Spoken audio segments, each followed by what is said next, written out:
I want to bring in Kaylee's sister now, Alivea. Thank you so much for being with us tonight, Alivea. You know, I remember from when we first started communicating, when all of this began, you told me that you believed that this was going to be a stranger who came into the house. And according to the police, you know, you were right the way that all of this played out. But what did you think when you first learned that Bryan Kohberger was the suspect?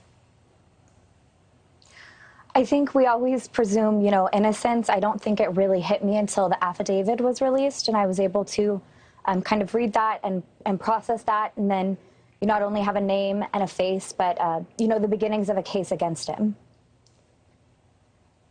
You have been working so hard behind the scenes, and I don't think a lot of people realize that because in many ways your dad has sort of been the face of the family. But since the beginning, you've been digging into this and trying to find leads and sending things to the police. And you told me that, you know, you didn't feel like you would be able to really grieve until there was an arrest made.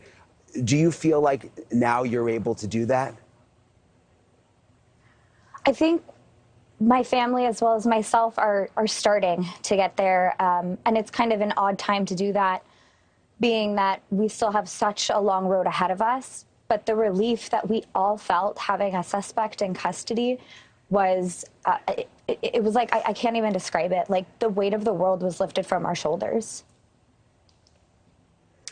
The court process now, though, I mean, that's, you know, your dad has told me that can be overwhelming to think about, the fact that you guys are going to have to be in court. Do you plan to be at the hearings? Yeah, every single one.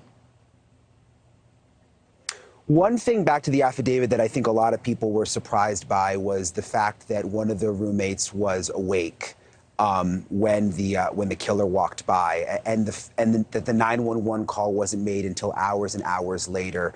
Do you know any more about why that might be?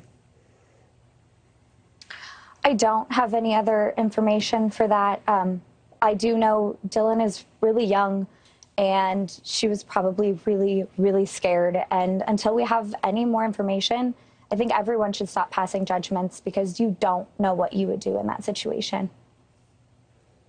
Yeah, absolutely. And there's people online, obviously, it's totally inappropriate at this point. And you're right, no one knows how they would handle a situation like that or what was really happening. I mean, we only know what's in the probable cause so far. Is there anything you've learned that connects Kohberger to any of the victims here? Last I talked to your dad, he said the family was looking for connections, but there wasn't anything really apparent at this point. Yeah, I think we're still going to keep looking. I've had a lot of people reach out with, you know, Instagram posts or even Spotify or lots of connections that they've been able to find. And those are super valuable. All of those go over to, you know, the Moscow Police Department as well as the Idaho State Police and the FBI, because nothing is insignificant at this point, and everything is being looked through.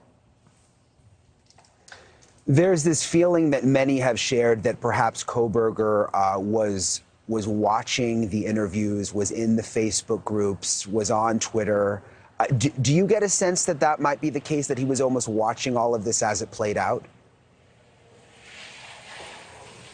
I do. A lot of that comes from the fact that he had visited the home so many times before, late at night, early hours. He's presented this pattern of behavior.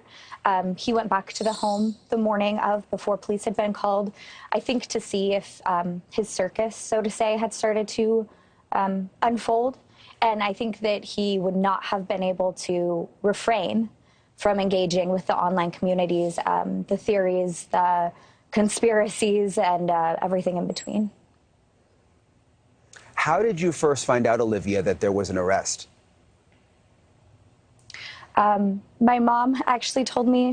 I had been staying at her house. Me and my husband were upstairs, and she came up the stairs. It was probably around 11 o'clock at night, the day before the arrest had been made.